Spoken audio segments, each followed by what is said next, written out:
پوچھیے جمعیت علماء ہند جماعت اسلامی سے اور خود ساختہ اسلام کے ان ٹھیکیداروں سے کہ کیا ملا 75 برسوں کی سیاسی تابعداری سے۔ آپ کے ٹاپ مذہبی اور سیاسی لیڈروں نے آپ کو سیاسی اعتبار سے گمراہ کیا ہے۔ السلام علیکم ورحمۃ اللہ وبرکاتہ۔ بات کی جائے ہندوستان کی یا پھر عالم اسلام کی، آپ نے تاریخ کا سب سے خراب دور دیکھا ہے۔ ظالم اور مظلوم کی داستان بہت پرانی ہے، لیکن آگ اور خون کا جو کھیل ہندوستان میں آپ نے دیکھا ہے وہ کسی نے نہیں دیکھا۔ جمہوریت اور آئین کے نام پر آپ سے آپ کی آزادی چھینی جا رہی ہے۔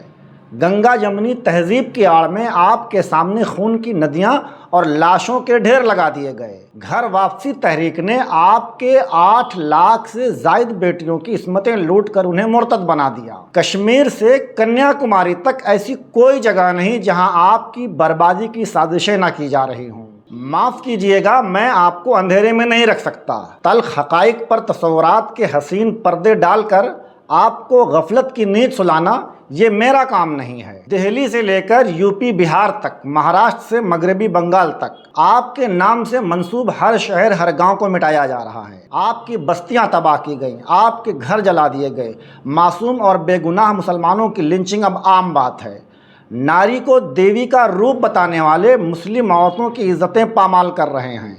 زانی اور بلاتکاریوں کو اس لیے چھوڑ دیا جاتا ہے کیونکہ وہ ایک دھرم وشیش اور بہو سنکھیک سماج کا حصہ ہیں۔ جس ملک کو آپ کے آباء و اجداد نے صدیوں سے امن اور بھائی چارے کا گوہرا بنا رکھا، آج وہی ہندوستان تمہاری بے گور و کفن لاشوں کی آماجگاہ بن چکا ہے۔ وہی ہندوستان جس نے محمد بن قاسم کی غیرت کے سامنے راجہ داہر کو سرنگوں دیکھا، جس نے محمود غزنوی، اورنگزیب اور غوری کا جاہ و جلال دیکھا، آج آپ کی ذلت و رسوائی اور بے بسی کا تماشا دیکھ رہا ہے۔ آپ کیا سمجھتے ہیں کہ یہ سب محض ایک اتفاق یا حادثہ ہے؟ اگر آپ ایسا سوچتے ہیں تو غلط سوچتے ہیں۔ یہ محض اتفاق یا حادثہ نہیں، قدرت نے قوموں کے عروج و ارتقاء کی راہیں طے کر رکھی ہیں۔ عزت اور سربلندی انہی قوموں کے لیے ہے جو فلاح و ترقی کے لیے جد و جہد کرتی ہیں۔ آپ نے پستی کا راستہ اختیار کیا، اس لیے ذلت و رسوائی آپ کی تقدیر بن گئی۔ قدرت کسی کے اجتماعی کوششوں کو رائیگاں نہیں کرتی۔ آپ کے ٹاپ مذہبی اور سیاسی لیڈروں نے آپ کو سیاسی اعتبار سے گمراہ کیا ہے۔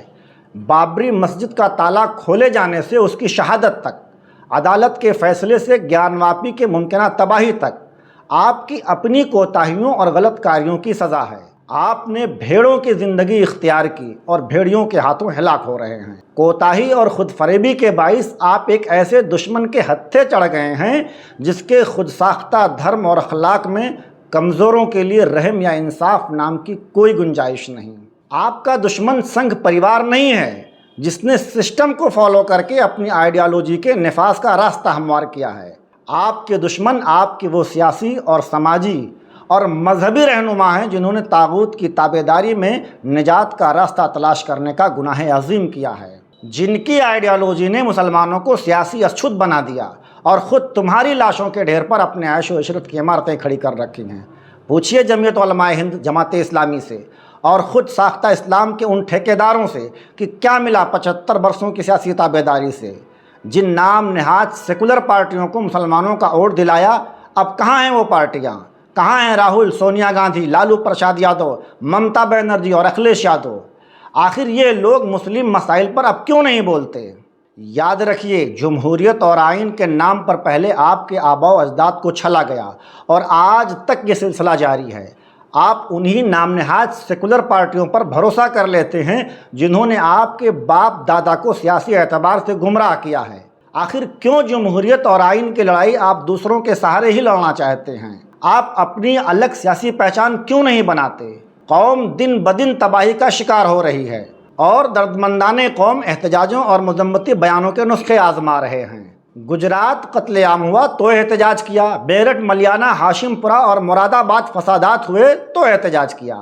ابھی مظفر نگر فسادات کا دکھ کم بھی نہیں ہوا تھا کہ ادھر دہلی میں تباہی کا ایک طوفان پھوٹ نکلا۔ ملت کے بہی خواہوں نے الفاظ کے تمام خزانے لٹا دیے، احتجاج کرنے والوں کے گلے بیٹھ گئے، الفاظ کے ذخیرے کم پڑ گئے، لیکن تباہی اور بربادی کی رفتار کم ہونے کے بجائے مزید بڑھ گئی۔ میرے خیال میں آپ کو اس بات کو تسلیم کر لینے میں شرم نہیں آنی چاہیے کہ آپ بددیانتی اور ناانصافی کے عادی ہو چکے ہیں۔ آپ نے کفر کو اسلام کا دوست سمجھ کر صدیوں کے تاریخی حقائق کو جھٹلانے کا گناہ عظیم کیا ہے۔ تاریخ شاہد ہے کہ نان اسلامک کانسٹیٹیوشن میں انصاف کی کرسیوں پر بیٹھے لوگوں نے مظلوموں کے آنسو پوچھنے کے بجائے ہمیشہ ظالموں کا ساتھ دیا ہے۔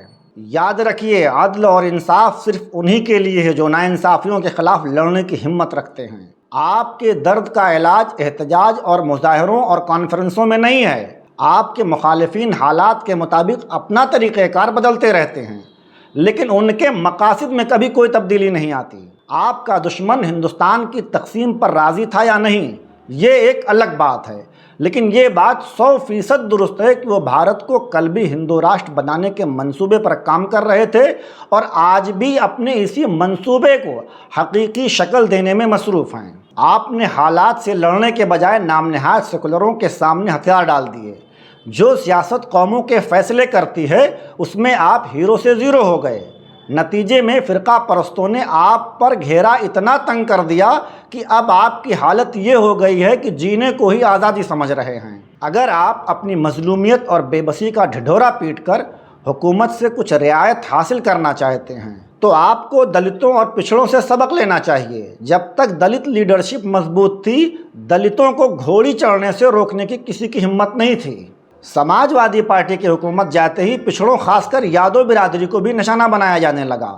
مطلب صاف ہے کہ اگر آپ سطح میں حصے دار نہیں ہیں تو آپ کی اپنی مظلومیت کا چاہے جتنا رونا رو لیجئے، سب بیکار ہے۔ آج کے حالات مسلمانوں کو مزید مفروضات کی دنیا میں رہنے کی اجازت نہیں دیتے۔ کشمیر سے کنیا کماری تک مسلمانوں پر ہو رہے ظلم اس بات کا ثبوت ہیں کہ اب نام نہاد سیکولر سیاسی پارٹیوں کے سہارے اپنی نسلوں کو چھوڑا نہیں جا سکتا۔ ملک کے آئین کے مطابق ایک مضبوط سیاسی طاقت حاصل کرنی ہوگی جو مسلمانوں کی نمائندگی کے ساتھ ساتھ ہر ذات اور دھرم کے مظلوم لوگوں کو انصاف دلانے کا کار خیر کرے، ملک کو بے ایمانی اور کرپشن سے نجات دلائے۔ آج کی ویڈیو میں بس اتنا ہی۔ اگر ابھی تک آپ نے ہمارے چینل کو سبسکرائب نہیں کیا ہے تو فوراً کر لیجئے اور دوستوں کے ساتھ شیئر کر کے ہماری اس سیاسی بیداری تحریک کو مزید طاقت بخشیں۔ شکریہ۔